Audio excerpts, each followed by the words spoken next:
Part 4. Unearthed Secrets. The once tranquil heart of Sleepy Hollow had turned treacherous. The very air pulsed with a chilling menace. Ilara's power seemed to grow daily.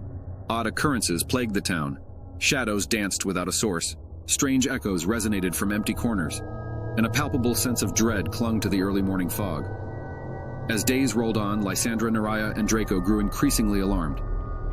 They'd fortified their haven with protective charms and spells.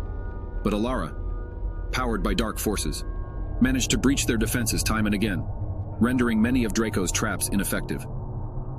The final blow came one silent evening. Tanda had been practicing a new spell in the gardens when she vanished without a trace. A dark feather, an emblem of Ilara, was left behind. Naraya's eyes, red with rage and worry, met Draco's, demanding answers. "We need to find her. She's just a child." Lysandra's voice, though tremulous, was firm. "We will, but we must be careful. Ilara is no longer the girl I knew. She's unpredictable, relentless." Draco's thoughts were a tempest of emotions. He had failed in his role as the protector. But there was a secret, a truth about himself he had long buried. It was a truth that could turn the tide, but revealing it would alter the dynamics forever. Taking a deep breath, Draco stepped forward.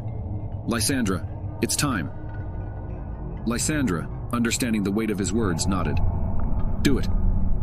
With a determination that surprised even himself, Draco began to chant. As he did, a radiant aura enveloped him, and the ground trembled.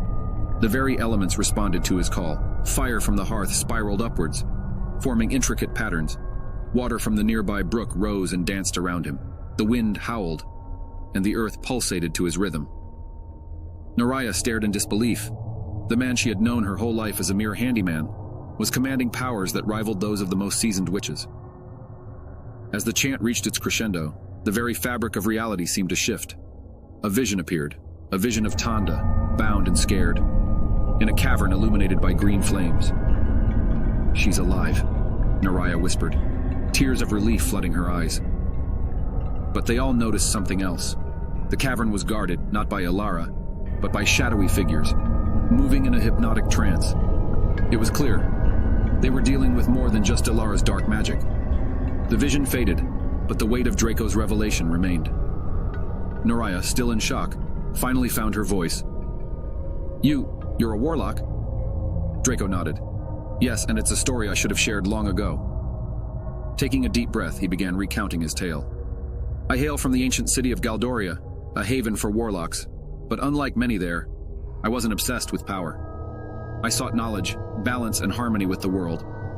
But Galdoria was taken over by a power-hungry warlock named Zephyrus. To challenge him meant certain death. So I fled. My escape was tumultuous, and the portal I used brought me here, to Sleepy Hollow, to your family.